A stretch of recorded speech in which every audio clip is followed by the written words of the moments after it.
So now in annotation 18, I wanted to talk about students' use of a variety of different camera shots. And this is a really important aspect of any video production, is the use of a lot of different types of shots to add some variety and engage audiences in a video. And in this case, I wanted to comment about the shots of the House of Pain video, music video, where we switch from a mid-frame front-on shot to a shot angled down on the group, and then another reaction shot. And this is actually what the original House of Pain video, music video, employed. So they're sort of mimicking that original video style. Jump around, jump around, jump around, jump up and get down. Jump, jump, jump, jump, jump, jump, jump, jump, jump, jump, jump. I like the fact that they switched around the different shots, which is a very typical aspect of the music video genre, to add a lot of variety to their video. In the next annotation, 24 and 25, now here I'm talking about the use of perspective, and that's another key aspect of video production, is to show how a main character might be reacting to the events. And in this case, in 24, we had a really nice close-up of a sort of comic book type figure, and the audience is then saying, well, how is the comic book figure or the main character thinking about this? So let's look at this.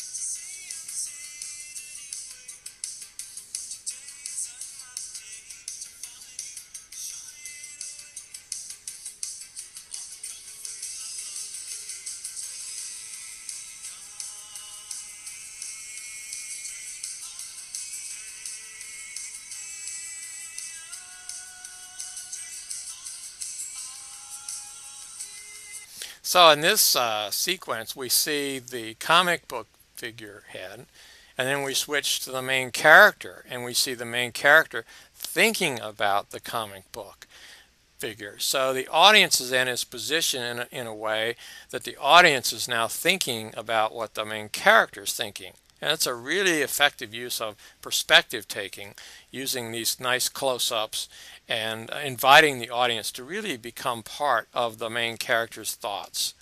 In this case, the students are employing a special effect on iMovie that kind of creates a comic book-like world through the visual techniques, which I thought was very innovative, because we're still in a sort of comic book music video sort of world here, and that imagery of the comic book sort of adds to that. So here we see a movement between sort of reality, the main character coping with the world, but the main character is also still in the comic book world. So this is a nice blur of reality and fiction. But then we have a sense that the main character is now moving back probably into a reality world. So again, nice use of the iMovie effects, something I wanted to comment on in annotation 26.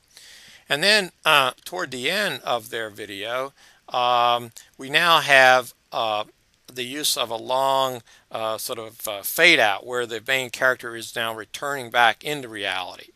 And so this is nice use of a shot that sort of says, okay, now the main character is moving back into a sort of real world. So wait, you okay, dude? You alright? I just had the strangest dream. No, it wasn't a dream. What? You were there, and you were all there. What? You were a zombie, and you were Irish, and you were a woman, and you were an incredibly bad dancer. Oh. It's so familiar. Wait a second. Why don't you lie down? No, Yeah. no, Maybe you should wait! change it for a second. No. There is no spoon. So this final shot here of the character now in the real world is suddenly interrupted by the fact when he opens up the closet and sees this Matrix-like character Maybe he's not back in the real world. Maybe there's still this alternative world in which he inhabits. So this represents a nice use of a final kind of quick shot that sort of suggests a larger theme, is that maybe we're never back in the real world. We're always in this sort of pop culture. In the Video Ant tool, you were provided with feedback for the video that you created for my class. What did you like about what you saw in the annotations? I liked that it could evaluate specific parts of the video, specific shots or